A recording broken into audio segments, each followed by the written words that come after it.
The Ocean Corporation Commercial Diver Training Facility, Houston, Texas. As professional divers, these young men could face a host of deadly dangers from poisoning to electrocution.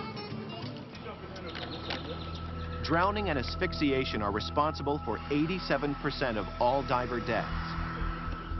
Joe is breathing air pumped from the surface through a 425-foot-long pipe called an umbilical, which also carries a communications link.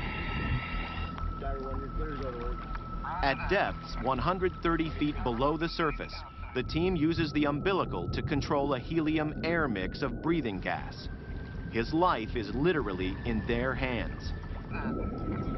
But divers have to be able to handle any situation on their own, and Joe's about to have his air cut off. The first sign he gets is when he tries to breathe, and there's nothing there. Diver 1 out of air, going on bailout. Copy that, diver, going on bailout. Let's check our air, main air, compressors. On pure instinct, he has to switch over to his reserve, known as a bailout bottle, before he can take another breath. Going on bailout. Roger, acknowledge that. Roger that, diver. The little tank only carries enough gas for 10 minutes on a deep dive, but it might get him close enough to the surface to obtain help. Professional divers don't descend to depths of over 300 feet just to take in the view.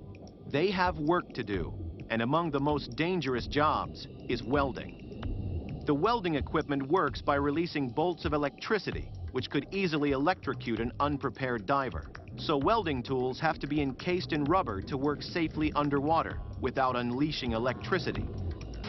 The trainee divers spend weeks learning on land with gear that acts just like the equipment they'll use underwater. Using these tools must become second nature, because electricity isn't the only hazard these divers can expect to face. Instructor Gary Teed has another surprise in store. Trainees Skylar Baxter and Chris Peltier are learning to avoid every diver's worst nightmare: the deadly decompression sickness known as the bends. As they rise from the depths, the pressurized air inside their bodies expands. And on a deep-sea dive, they could be racing against time, running out of air.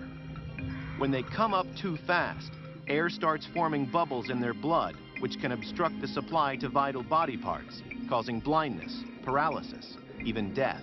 The only way to avoid it is to get Skylar and Chris's bodies back under pressure to stop the bubbles from forming. So they're in a race to get to the decompression chamber. This will prevent the bends by letting their bodies adjust to surface air pressure gradually. The longer they take getting in, the longer they'll have to spend trapped inside. Diving off of an oil rig, they may have to deal with pitch black water. Floating in total darkness, they could easily lose all sense of direction or become trapped by pipes or cables.